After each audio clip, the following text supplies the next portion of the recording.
Hello friends, आप देख रहे हैं मेरे यूट्यूब चैनल आर के एजुकेशन क्लास। आज हम पढ़ेंगे विशिष्टगत अर्थशास्त्र के सिद्धांत। फर्स्ट ईयर फर्स्ट सेमेस्टर की इकोनॉमिक्स पढ़ेंगे फ्रेंड्स। हमारे फर्स्ट चैप्टर है, इसमें हमारा अर्थव्यवस्था की केंद्रीय समस्याएं। यही पढ़ेंगे हम आज, अर्थव्यवस्था की केंद्रीय समस्याएं क्या क्या हैं।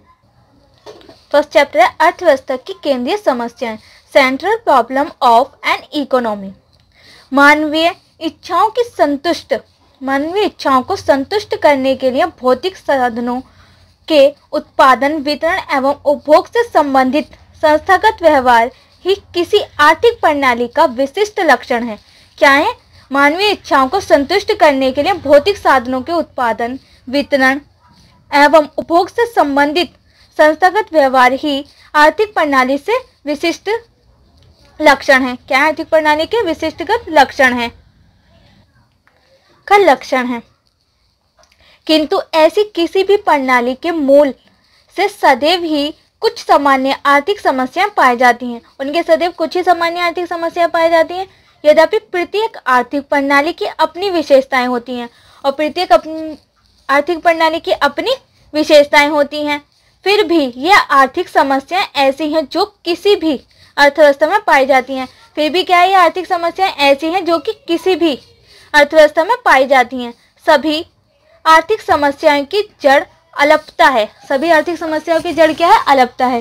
किसी भी अर्थव्यवस्था को, चाहे वे सरल हो या जटिल, कोई भी अर्थव्यवस्था हो, चाहे वे जटिल है चाहे वे सरल है, विकसित हो या अल्प विकसित, मुक्त हो या नियंत्रित, इन तीनों मूलभूत तथा परस्पर संबंधित इंटरडिपेंडेंट आर्थिक समस्याओं का सामना करना पड़ता है। फिर भी क्या करना पड़ता है? इनको परस्पर संबंधित आर्थिक समस्याओं का सामना करना पड़ता है। फर्स्ट इज, किन वस्तुओं तथा सेवाओं का उत्पादन किया जाए तथा कितनी मात्रा में। पहली क्या कि कितनी वस्तुओं का व सेवाओं का उत्पादन किया जाए और कितनी मात्रा में किया जाए। सेकेंड इज, किस प्रकार इन वस्तुओं और सेवाओं का उत्पादन किया जाए और किस प्रकार से इन वस्तुओं का उत्पादन किया जाए, अर्थात किन विधियों या तकनीकों या किन साधनों मिश्रण द्वारा इसका उत्पादन किया जाए। और क्या होता है इसमें पॉइंट नंबर 2 में कि किस प्रकार उन पर उत्पादन किया जाए वस्तुओं और सेवाओं का, और अर्थात किन विधियों तथा किन तकनीकों के द्वारा, संसाधनों का मिश्रण द्वारा इसका उत्पादन किया जाए। पॉइंट नंबर 3, किस प्रकार उत्पादित वस्तुओं का समाज के सदस्यों में वितरण किया जाए और किस प्रकार इन जो उत्पादन किया है उसका समाज के सदस्यों में किस प्रकार से इसका वितरण किया जाए, उनको किस प्रकार डिस्ट्रीब्यूट किया जाए, अर्थात किन लोगों के लिए वस्तुओं और सेवाओं का उत्पादन किया जाए और क्या कि किन लोगों के लिए इन वस्तुओं और सेवाओं का उत्पादन किया जाए। यदि साधन असीमित होते तथा उनके वैकल्पिक प्रयोग होते, अगर संसाधन सीमित होते और उनके वैकल्पिक प्रयोग होते तो किन वस्तुओं का किस प्रकार तथा किन लोगों के लिए उत्पादन किया जाए। अगर साधन असीमित होते और वैकल्पिक होते तो किन वस्तुओं का और किस प्रकार के और किन लोगों के लिए इसका उत्पादन किया जाए, ये सब समस्याएं उत्पन्न नहीं होती। अगर संसाधन असीमित होते और वैकल्पिक होते तो ये समस्या नहीं होती कि किस प्रकार उत्पादन किया जाए, किन लोगों के लिए किया जाए, ये सब समस्या उत्पन्न नहीं होती। साधनों की सीमितता तथा वैकल्पिक प्रयोग की संभावना के कारण ही चुनाव की समस्या पैदा होती है। क्योंकि संसाधन सीमित है और वैकल्पिक है, इसी के कारण क्या होता है कि चुनाव करना पड़ता है कि क्या उत्पादन किया जाए, किसके लिए उत्पादन किया जाए, किस मात्रा में उत्पादन किया जाए। आजकल की दुनिया में मनुष्य की आवश्यकताएं जिन्हें की वस्तुओं के उपभोग द्वारा संतुष्ट किया जा सकता है, असीमित है। और आज की दुनिया में क्या है कि जो मनुष्य की जो आवश्यकताएं जिन्हें वस्तुओं के उपयोग द्वारा संतुष्ट किया जा सकता है वह असीमित है। जो मनुष्य की जो हमारी इच्छाएं हैं वो असीमित है। व्यक्ति की इच्छाओं की तुलना में विद्यमान साधनों, अच्छा खाना, कपड़ा, मकान, पढ़ाई लिखाई, मनोरंजन आदि की पूर्ति बहुत ही अपर्याप्त है। और व्यक्ति की इच्छाओं की तुलना में, अगर व्यक्ति की इच्छाओं की तुलना की जाए तो उसमें क्या क्या आते हैं? साधन विद्यमान है, जिससे क्या है, अच्छा खाना, कपड़ा, मकान, पढ़ाई लिखाई, मनोरंजन आदि पूर्ति बहुत ही अपर्याप्त है। मान लीजिए कि अर्थव्यवस्था के पास भूमि, श्रम व पूंजी के रूप में असीमित साधन है, मान लिया जाए कि अर्थव्यवस्था के पास भूमि, श्रम, पूंजी के रूप में असीमित साधन है। ऐसी स्थिति में वहां पर कोई भी आर्थिक समस्या नहीं होगी। वैसी स्थिति में क्या होगा, कोई भी आर्थिक समस्या नहीं होगी जब भरपूर होगी सब चीज, तो क्योंकि ऐसी स्थिति में अर्थव्यवस्था पर्याप्त मात्रा में वस्तुओं तथा सेवाओं का उत्पादन कर सकती है। ऐसी स्थिति में क्या कर सकती है अर्थव्यवस्था, कि पर्याप्त मात्रा में वस्तु तथा सेवाओं का उत्पादन कर सकती है, जिससे कि सभी व्यक्तियों की सभी इच्छाओं को व्यक्तियों तक सामूहिक रूप से पूरा किया जा सकता है। और जैसे क्या किया जा सकता है, सभी व्यक्तियों की इच्छाओं को व्यक्तिगत तथा सामूहिक रूप से पूरा किया जा सकता है। तब वहां पर कोई भी आर्थिक वस्तु नहीं होगी, और तब वहां पर क्या होगा, कोई भी आर्थिक वस्तु नहीं होगी, अर्थात कोई भी वस्तु मांग की तुलना में सीमित नहीं होगी, और कोई भी वस्तु क्या होगी, मांग की तुलना में सीमित नहीं होगी। और इस प्रकार अर्थव्यवस्था के अध्ययन की संभावना आवश्यकता ही नहीं होगी। और इससे क्या होगा कि जो अर्थव्यवस्था के अध्ययन में संभवतः आवश्यकता ही नहीं होगी। सभी वस्तुएं वायु अथवा धूप की भांति निःशुल्क होंगी। और क्या होगा, जब सभी वस्तुएं होंगी तो वो वायु और धूप की भांति, जैसे वायु हमें और धूप जो हमें फ्री में मिलती है, वैसे ही सारी वस्तुएं भी हमें फ्री में मिलेंगी, निःशुल्क होंगी। परंतु वास्तविकता यह है कि व्यक्तियों द्वारा इच्छित वस्तुओं व सेवाओं का थोड़ी मात्रा में ही उत्पादन करना संभव है।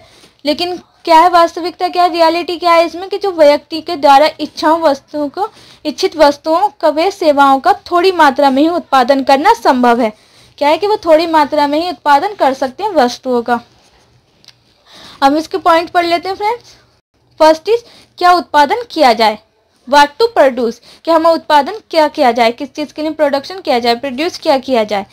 तो क्या किया जाए, संसाधनों को एक से अधिक प्रकार की वस्तुओं के उत्पादन में प्रयोग किया जा सकता है। उदाहरण के लिए श्रम की इकाई, उदाहरण के लिए हम क्या ले सकते हैं, जो श्रम की इकाई होती है उसको उत्पादन। एक भूमि के टुकड़े पर कृषि के लिए भी प्रयोग किया जा सकता है। एक जो भूमि का टुकड़ा है उसको कृषि के लिए भी प्रयोग किया जा सकता है, अथवा फैक्ट्री निर्माण या मकान बनाने के लिए भी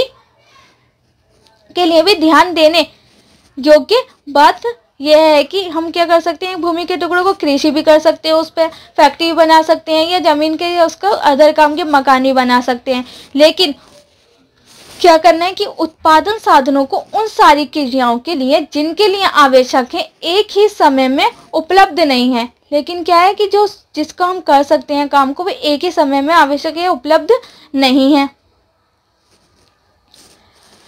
कराया जा सकता कि एक ही समय में उसको उपलब्ध नहीं करा जा सकता। और इसीलिए समाज को इन विभिन्न समस्याओं के प्रयोग में से चुनाव करना पड़ता है। और क्या करना पड़ता है, इसी वजह से समाज को इन सब चीज़ों में से एक का चुनाव करना पड़ता है। साधन के प्रयोग का चुनाव करने का अर्थ हुआ कि चुनाव, अगर आ का चुनाव करते तो हम बा का नहीं कर सकते, बा का करते तो सा का नहीं कर सकते, सा का करते तो दा का नहीं कर सकते। आविष्कार करना आदि किसी उत्पादन साधन अथवा उत्पादन साधनों के ही मिश्रण चुनाव करने के ही मिश्रण को एक वस्तु जैसे कि स्टील के उत्पादन में प्रयोग किया जाए, तब यही उत्पादन साधन किसी दूसरी वस्तु जैसे खदानों के उत्पादन में उपलब्ध नहीं होंगे।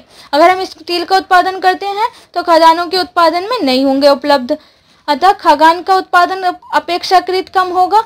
इस प्रकार यदि समाज वर्तमान में अधिक उपयोग करने का निर्माण करता है तो भविष्य के लिए उपभोग कम करना होगा। अगर वो वर्तमान में निर्णय करता है ज़्यादा करने का, तो भविष्य में उसका उपयोग कम करना होगा, अर्थात किया जाए। अतः खदान का उत्पादन अपेक्षाकृत कम होगा। इसी प्रकार यदि समाज वर्तमान में अधिक उपयोग करने का निर्णय करता है तो भविष्य के लिए उपभोग कम करना होगा। अगर वर्तमान में अधिक करता है तो भविष्य में कम करना होगा, अर्थात मशीनी तथा पूंजीगत वस्तुओं के लिए जो कि भविष्य में अधिक उपभोग वस्तुओं का उत्पादन कर सकती हैं, कम उत्पादन साधन बचेंगे। इससे क्या होगा कि भविष्य के लिए कम साधन बचेंगे। अतः यह प्रश्न कि किन वस्तुओं का उत्पादन किया जाए तथा किन वस्तुओं का नहीं, सीमित साधनों के वैकल्पिक प्रयोग अल्टरनेटिव यूज में आवंटन एलोकेशन की समस्या से संबंधित है। कई की समस्या संबंधित है। अल्टरनेटिव यूज यानी आवंटन एलोकेशन से संबंधित है। संसाधनों के आवंटन या वितरण रिसोर्सेज एलोकेशन के लिए हम दो प्रकार की सूचियां चाहिए। तो मैं कितने प्रकार की सूचियां चाहिए? दो प्रकार की सूचनाएं चाहिए। एक तो हम लोग की इच्छा, इनकी अधिमान तीव्रता यानी प्रेफरेंस इंटेंसिटी के अनुसार ज्ञात होनी चाहिए। दूसरे शब्दों में साधनों को युक्त आवंटन सिस्टम एलोकेशन ऑफ रिसोर्सेज के लिए समाज को अपनी आवश्यकता की प्राथमिकता अनुसार अकॉर्डिंग टू प्योरिटी निश्चित करना चाहिए। दूसरे दिए गए साधनों की सहायता से वस्तु की विभिन्न उत्पादन संभावनाओं प्रोडक्शन पॉसिबिलिटी के बारे में भी सूचना उपलब्ध होनी चाहिए। इस प्रकार की सूचना उत्पादन संभावना वक्र प्रोडक्शन पॉसिबिलिटी कर्व से उपलब्ध होती है। ये दोनों कारक अर्थात अधिमान तथा उत्पादन संभावनाएं मिलकर कीमतों का निर्धारण करते हैं। इन कीमतों के आधार पर ही संसाधनों का विभिन्न प्रयोग में आवंटन संबंधित है। क्या है कि संसाधनों का आवंटन या वितरण के लिए हमें दो प्रकार की सूचनाएं चाहिए। पहली कौन सी? एक तो हमें लोगों की इच्छाएं, इनकी अधिनियम तीव्रता के अनुसार ज्ञात होना चाहिए। हमें व्यक्ति की इच्छाएं पता होनी चाहिए। दूसरा क्या है? संसाधनों का युक्तिकरण आवंटन सिस्टम एलोकेशन ऑफ रिसोर्सेज के लिए समाज को अपनी आवश्यकताओं की प्राथमिकता अनुसार अकॉर्डिंग टू प्रायोरिटी निश्चित करना चाहिए। दूसरे दिए गए साधनों की सहायता से वस्तुओं की विभिन्न उत्पादन संभावनाओं यानी प्रोडक्शन पॉसिबिलिटीज के बारे में भी सूचना उपलब्ध होनी चाहिए। क्या प्रोडक्शन पॉसिबिलिटीज क्या है, इसके बारे में भी हमें उपलब्ध होनी चाहिए सूचनाएं। इस प्रकार की सूचना उत्पादन संभावना वक्र यानी प्रोडक्शन पॉसिबिलिटी कर्व उपलब्ध होती हैं। ये क्या कराती है? हमें उपलब्ध करवाती है प्रोडक्शन पॉसिबिलिटी कर्व। फ्रेंड्स, अगर आपको इसका डायग्राम चाहिए प्रोडक्शन पॉसिबिलिटी कर्व का, तो मैं उसका आपका डायग्राम बनाकर दिखा दूंगी। और इसके साथ हम ये वाला पार्ट हम नेक्स्ट वीडियो में करेंगे कि कैसे उत्पादन किया जाए। इसके साथ मैं डायग्राम भी सिखाऊंगी। फ्रेंड्स, आपको अगर वीडियो पसंद आई तो मेरी वीडियो को लाइक शेयर सब्सक्राइब करना ना भूलें और अपने फ्रेंड्स के साथ भी शेयर करें। Thanks for watching my video.